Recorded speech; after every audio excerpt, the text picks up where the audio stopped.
how to be a perfect Dekker support. And for that guy, I've been joined by Penguin that gave me a lot of insight on how he approached the role. Penguin is one of the top EU support in the scene and very proficient with the Dekker. So we're going to cover first what items do you need. And that kind of depends already a little bit on what is your role intention. With Dekker, you kind of have like two directions you can bring the characters towards to. And the first one is secondary initiator, which is quite like what most people do, but you also have the option to be a backline peeling. What is peeling is the ability to kind of protect your backline, to protect them from like any aggression towards them. So it's like most of the time you protect your carry or your caster from any assassin that are diving, bruiser, this type of thing. That's what peeling is. But also one thing that you need as a baseline on Dekker is you need to cover the needed stat with your first two items at least. And the needed stat on Dekker is ability haste and mana regen. The reason is she has a lot of crowd control. All her abilities actually have crowd control in them. And so like having ability haste allow you to spam more those crowd control, but to be able to spam those ability, you also need mana regen to sustain the spamming of ability. Going more into detail of what item you should buy, well, we start with the crest. If you are a secondary initiator, of course you go Riftwalkers. Riftwalkers is kind of like the crest for Dekker, allow for a lot of plays, super strong, creates many combo with the abilities that we're gonna see afterwards. So it's really like your default option, and also Guardian Crest made the laning phase so much easier than Consort Crest. But that doesn't mean that Reclamation or Silencium are not to be considered.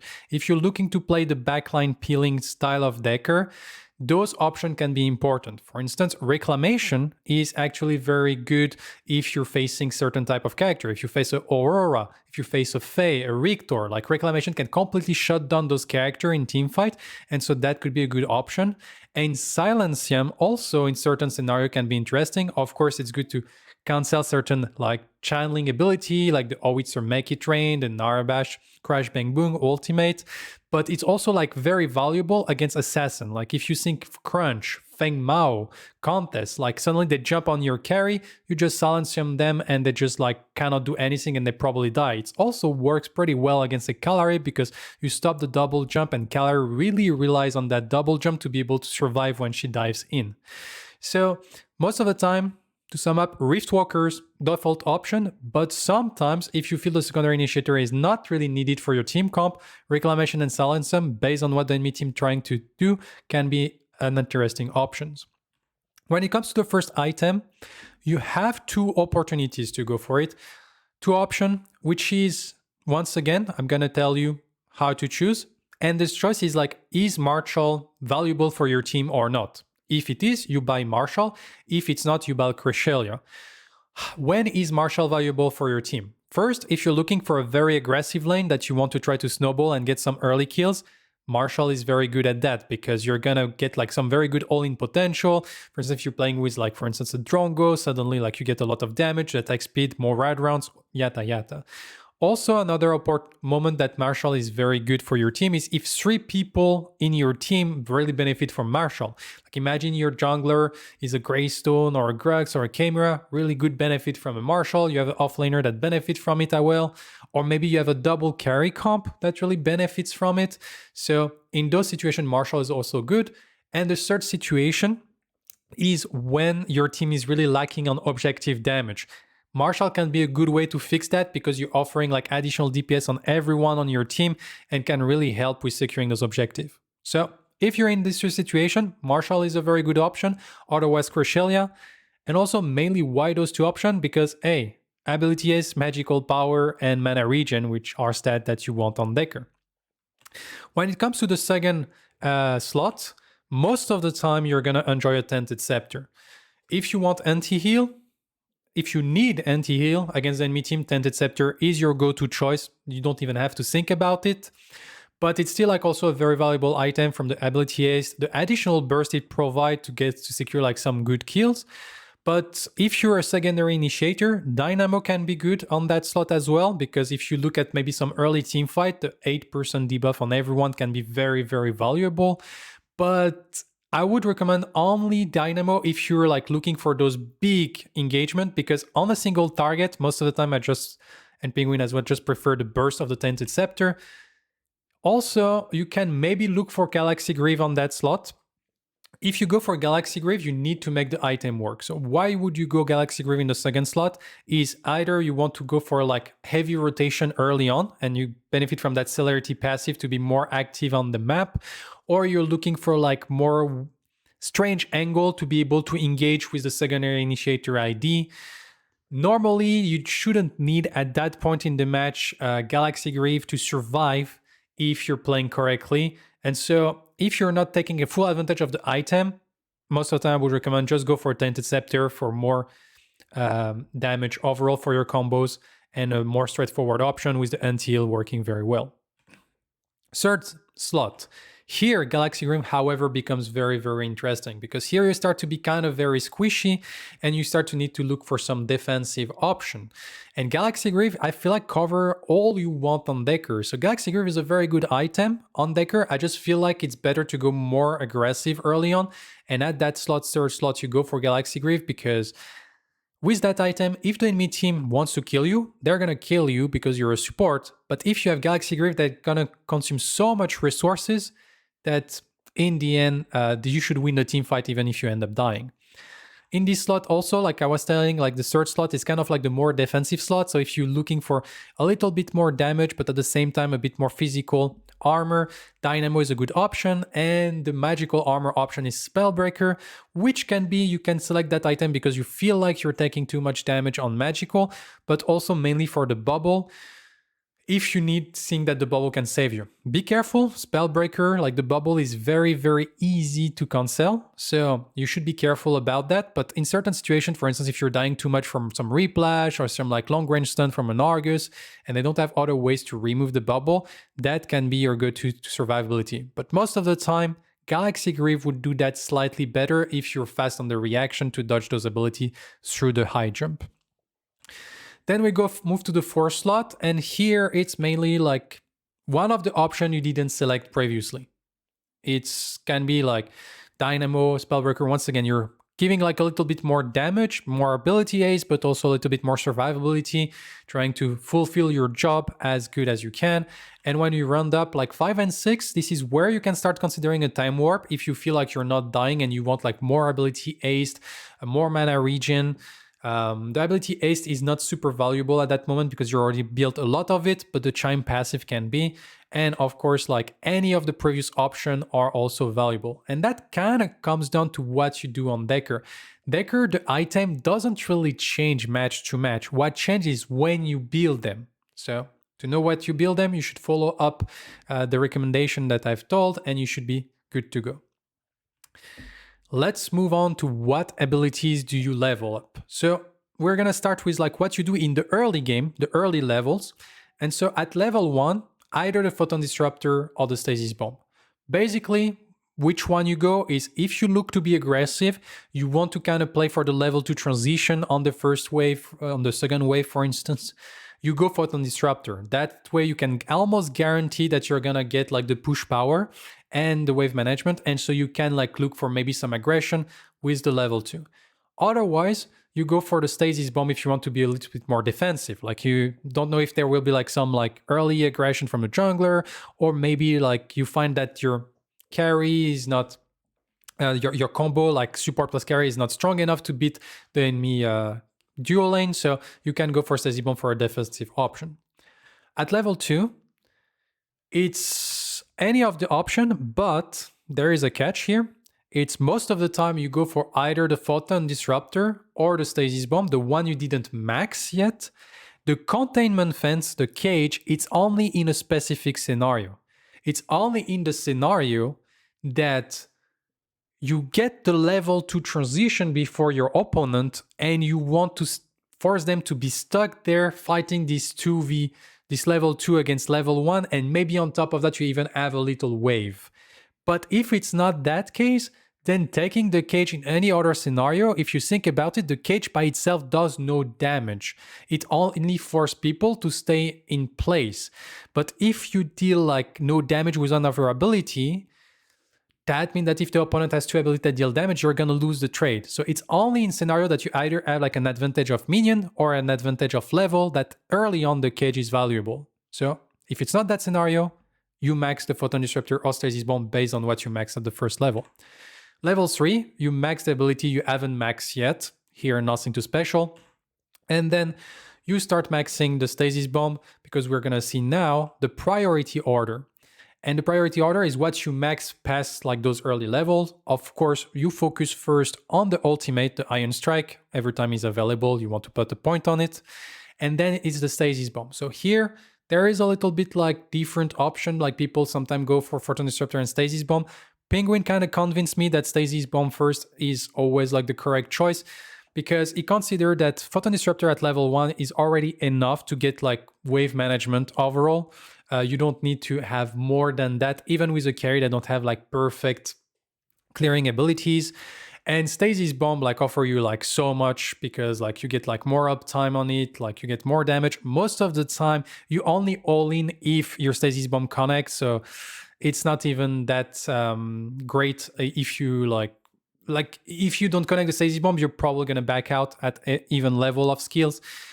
And so like also you get a little bit more easier mana management early on, because Photon Disruptor, when you max it, it starts to cost a lot of mana if you keep spamming it, and you most of the time don't really need it. And even for early ganks, like the longer stun duration, higher uptime, all of that makes Stasis Bomb very valuable. Then second, we go for Photon Disruptor. You want to get more uptime on your slow, you want to get more damage, so your combo overall deals more damage, because in the end, the damage from a Dekker kind of start to compound. And it's mainly also because maxing Containment Fence, it's not super valuable. The added duration of the cage is not that impactful. It's good, but it's not as impactful, actually getting like more slows for additional peel, more damage overall. Let's move on to the ability tips. So when it comes for the ability tips, like the first one is you need to use the cage with the goal of limiting movement. I see so many people that just center the cage, but if you center the cage, like here if the steel is walking backward, like all those movement is actually like the cage is not having any value. So really when you use the cage, think of the cage more as a wall than a cage. Like the only thing that is really valuable in your cage is like, for instance, like the 4 panel behind.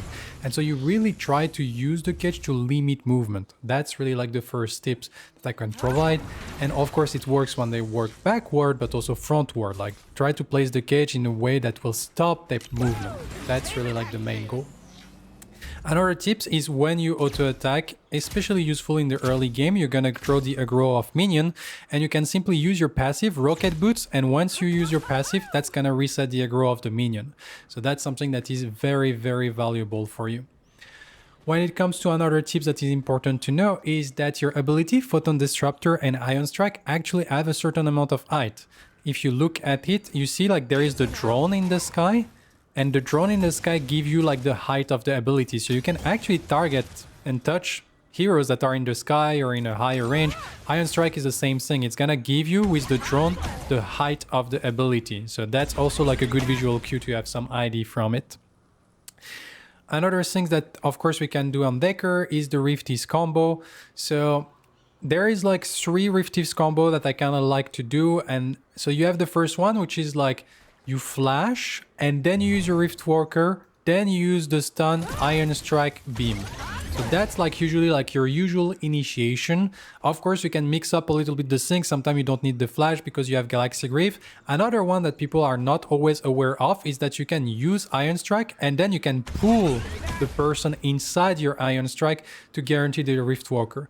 So if you have the flash, since you don't want to leave too much time for the enemy to react, it's better to go flash Rift Walker stun, but if you don't use your flash, you can go Rifties, you can go Iron Strike into Rifties. That's also like a completely fine combo.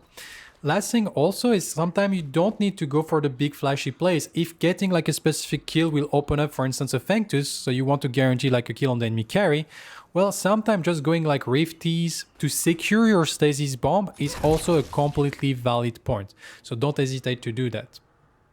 Last ability tips I want to cover, and I cannot stress that one enough.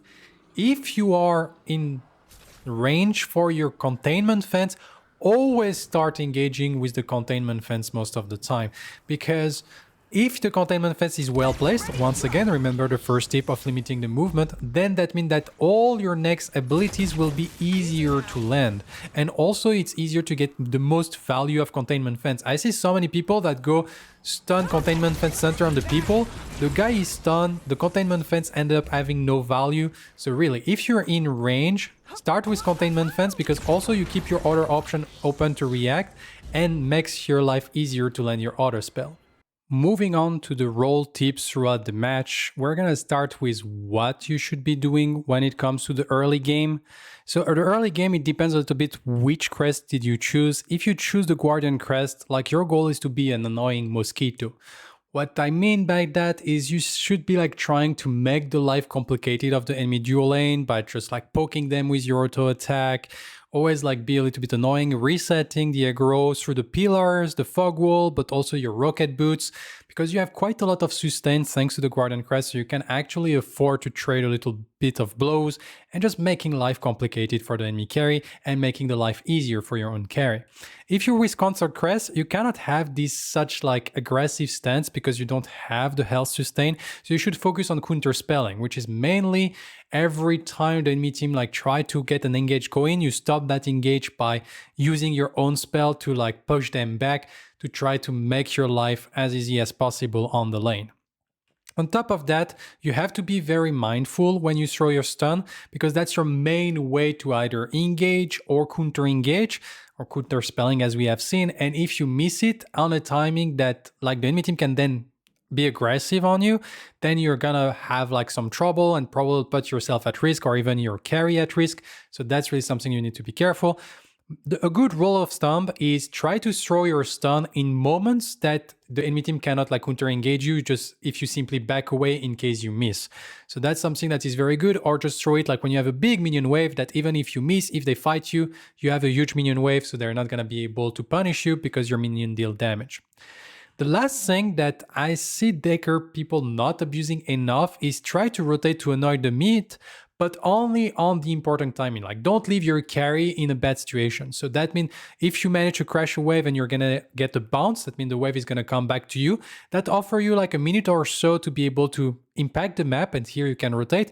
Or if your carry has a perfect freeze in front of his tower, that free yourself because your carry doesn't need you to farm to go for rotation. So every time you get a bounce off a freeze, like at least think about it and look for a rotation. When we move on to the mid game, you have to start warding, and you can ward quite aggressively when it comes to Dekker because she's very safe in the mid game. You're probably getting close to your Galaxy Greave. You have a lot of like disengage tool, so you can actually be quite aggressive in the jungle with your warding to get like very good vision for your team. You also have to roam with intent. Like once you reach the mid game, maybe like your dual lane tower are gone or you already took the dual lane tower, which means that of course you can like you still need to support your carry from time to time, but you're also free to like go somewhere else. Like for instance, the Fengtus is taken and you want to create like a numbers advantage around the mini prime, or you feel like that maybe you can get like a good focus on the mid tower because we have a good lane. This is the moment you can start going around, but it needs to have a specific intent. If you go somewhere is to make something happen, and if this something doesn't work, like then just reset back to your normal task. Fish for a pick. Dekker is very good at that. Like how you're gonna open up the map as Dekker is not by going like for first initiation because that's not her job, but you have a long range stun that can like suddenly like convert into an additional long range stun, and then you catch a distance to get the cage. And so it's actually like very, very good for Dekker to fish for a pick. If you get like a lucky stun at some point, that can completely shift the dynamic of the mid game. And so that's what you should be looking for, especially since you can like throw them from like angle that people are not expecting. So it's really like your main way of opening up the map is like looking for a pick, and also look for the all-in engage. The all-in engage, if you're the secondary initiator, is like those opportunities when you can go with the Riftwalker in, go for the whole combo, and maybe you're gonna win a team fight. When you look for the all-in engage, there is a few rules that you need to respect. First is that you're gonna target at least like 2 people of the enemy team. Like don't go for all-in engage on a single target. That's not a good use of your resources. And also, but the most important thing is watch if there is at least 2 of your teammates that are ready and will be in time to follow up on your engage. Because you're a support, you're not gonna kill those people by yourself with the engage. And if you go in and there is no follow-up for your teammate, then you're just gonna die and you use like all the expensive resources and you're dead in the end, which is gonna put your team behind. So really important, look to find at least 2 people in the combo, ideally more, and also only go in if your teammates are in a position to follow up with your engage. It's not easy to master because you have to pay attention and of like the enemy team, your own team. The moment sometimes is very elusive and you're just a split second to take the decision, but really like keep practicing that action. And then when it comes to the late game, it's mainly similar to the mid game with a few additional nuances. Like one of them is like kind of stick with your team. You're a support, you're not gonna do anything by yourself. So if you're alone somewhere, you're probably like not really useful, but maybe at risk of getting picked up. The only moment you can maybe sometimes be alone is if you're looking to ward and you know that you're not gonna get collapsed on. But otherwise, you're better off sticking with your team because you need the damage of your carry, casters, this type of thing. You need the initiation of your front line first. So you should be with your team. And also, that's something I cannot stress enough. You are not a frontline as Dekker. Like you shouldn't be the first point of contact. You shouldn't be the one like grabbing information as the frontliner because you are not a frontline. So here you should be more in the middle of the pack or on the side because you can like help your team from long distance. So that's cover it up for this guide. That's my first guide. I hope you liked it. If you liked it and you would like me to do more, please share and subscribe. And I will see you again for like future guides and also, of course, like additional ranked review. Thank you, everyone. I'm out.